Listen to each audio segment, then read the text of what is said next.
Greetings. It is I, Simon Quinlank, the original Duke of Hobby, here with another hobby to regale upon your ears if you currently are feeling that your hobby life is one hobby short. When I was growing up, the geek was relentlessly pilloried by popular culture. What you will need: some bourbon biscuits, a Virulin record or cassette, a flask of weak lemon drink, and a lockable room. It was not uncommon to see scenes like this just on a normal episode of children's BBC.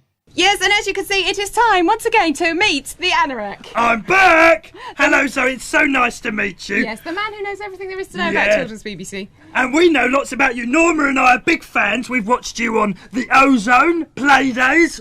Oh, yes, lovely, lovely, very much. And we also know you like peanut butter and jam sandwiches, so we've made you some. Oh, how lovely. They smell funny. What's in here? Pork luncheon meat as well for extra succulence. Oh, gosh, well, I shall save those all till later on. Thank you very much, Anorak. It's now time to play Beat the Anorak. Claire, are you there? Yeah, I'm here. Hello, Claire. You ready to play Beat the Anorak? Yeah. Where are you calling from? Peterborough. Peterborough. And you've got your support there, haven't you? Gina's with you. Yeah. Cheers. Hello, Gina. Woo. Hello, Gina. And if you don't know the rules, all they have to do is answer questions about children's BBC. The first person who knows the answer shouts, I know! Yes, just like that. Hit Claire, let's have a practice. I know. Not loud enough. Loud enough. Is everybody ready to play? Yeah. And here we go. Quizmaster Zoe. Can you name, question number 1, can you name our top new cartoon that begins tomorrow? I know. Claire, you were there first. The Boxmaster. Fantastic, 1 point to Claire. Woo! Okay, number 2, can you sing the theme tune to Biker Grove? I know! I know. Oh, I think he beat you. Me just slightly first, there, me darling. first. We definitely. Biker. Biker Grove. Yes, all right. But for a bonus point. First, let us define our terms. A geek is someone who has an obsessive interest in just one thing, and that one thing only. This can be very narrow. For example, just one rock band or just one TV franchise, or it can be quite broad. So in the example of Simon Quinlank, pictured here, his interest is in hobbies per se, not just any one hobby. But the point is that it is hobbies that are his thing, and just hobbies. This filters out the true geek from the mere dilettante.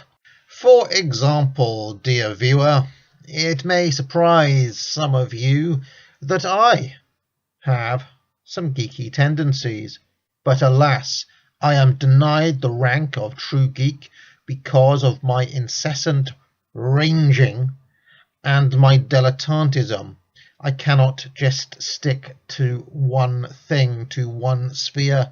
I constantly flit from interest to interest, and this will not do for the pure class geek. Second, the geek must collect trivial or unimportant information of some kind related to their interest, or they must collect objects associated with that interest. Third, it goes without saying that the geek is a social misfit who is viewed as strange by the rest of society. Often his obsessive interest dominates his living space to the extent that he is undesirable either as a friend to any normal person or as a potential love interest. And finally, the geek is near exclusively white and male. I do not know why this is, but it does seem to be the case. However, in the 2000s, there seemed to be a push to popularize the geek. There were 2 strands to this. First, the mainstream popular culture push to normalize and even valorize the geek.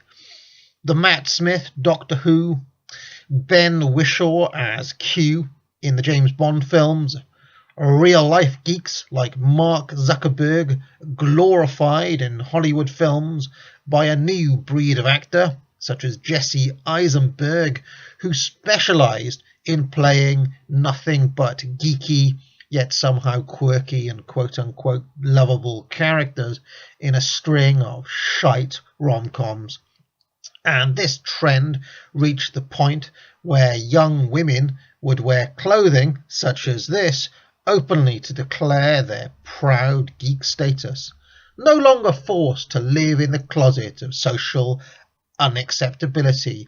Finally, the moment of the geek had arrived. And this had its mirror in the alternative spaces of the internet, truly the domain of the geek, which somehow made geek culture more mainstream. Examples are too numerous to list, but Mr. Plinkett's Star Wars reviews at one point carried almost as much anticipation as the actual releases of the films themselves. Red Letter Media, which was the brainchild of an actual in real life geek, turned the movie geek into a kind of superstar. Now, I always had real problems with this. I felt that this was an inversion of the natural order of things, and that it was correct that the geek should be bullied and mocked and not afforded social status of any kind. This is the correct order of the world. The geek may possess some extra powers of obsessive interests, but it is only right for men who have other talents to stamp on the geek. Perhaps Thomas Hobbes put it best. Nature hath made men so equal in the faculties of the body and mind, as that, though there be found one man sometimes manifestly stronger in body, or of quicker mind than another, yet when all is reckoned together, the difference between man and man is not so considerable, as that one man cannot thereupon claim to himself any benefit to which another may not pretend as well as he. For as to the strength of body, the weakest has strength enough to kill the strongest, either by secret machination or by confederacy with others that are in the same danger with himself. As the Breakfast Club teaches, nature is corrective.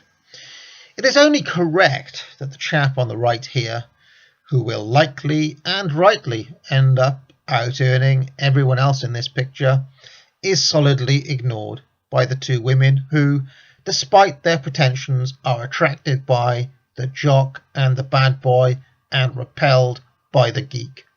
This is the rightful order of things as decreed by God and by Thomas Hobbes. Anyway, the rise of the geek was only ever cosmetic. The fact of the matter is that these women were not and will never be geeks. No women in the final analysis are actually geeks. Matt Smith, Doctor Who, isn't a geek. Ben Whishaw Q isn't a geek. And when Mike here became a multi-millionaire, I believe in the region of $15 million, he functionally stopped being a geek. Enough, at any rate, to marry this woman called Jessie. It appears Mike fulfilled the secret dream of all geeks, which is to marry Dobby from Peep Show, a woman who does not actually exist, but who may materialise if you happen to have $15 million. A woman who is married to a geek without this will be deeply unhappy. Anyway, I wanted to muse on this a bit because I feel like the reign of the geek shows real signs of being over now in 2021. Recently, the following video went viral on TikTok. Men are so quick to be like, I don't know why women don't want me. I have so much to offer. Show me your bed frame. So this is my bed frame. It's a loft bed. I built it myself. I've got my desk and my computer underneath on this side, and then I've got my bookshelf on the other side. The reason that I wanted to build a loft style bed is because I wanted to make room for all my Legos, and then I have other Legos on this side. And I also wanted to be able to work out in my room, so there's all my workout equipment, and like I've got plenty of space, so that's nice. The only bad part about having a loft bed is I have to use this sketchy step ladder to get all the way up to the top. Now I do have 2 pillows on top as well as my second sheet, so I have a full set of sheets. I do sleep in a sleeping bag because I don't like to make my bed in the morning, so the sleeping bag works. And I do have a third pillow, but that's my cuddling pillow. And I like brown women, so the brown pillow works for that. Now, one thing that interested me was the range of reactions to this. Ignoring all the comments about the pillow, Many women were open in their condemnation of this man, and used it as an opportunity to share their horror stories about times when they had dated geeks of this sort. One even admitted to giving in to pity sex in a bunk bed of this sort. Talk about posting your L's online. But I also wonder if there's a reason we're seeing this renewed backlash against the geek. Is it restoring the natural order of the 1980s and the 1990s? Well, as I mentioned before, geeks are nearly always white men, and if in the hierarchy of the internet the geek reigns supreme, that means that once again it is the white man on top of the order.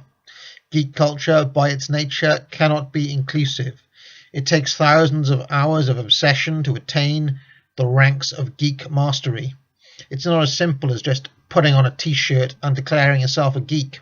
You must live it. And that means solitary, isolated hours of obsession at the expense of social and sexual desirability. There is an inbuilt aestheticism and elitism to this with its own rules and codes. It is not inclusive, it is not egalitarian, and it tends to foreground a certain type of white man who, on the internet, unlike in real life, can trade in some of all of that for social cachet in the niche circle of his chosen area of interest.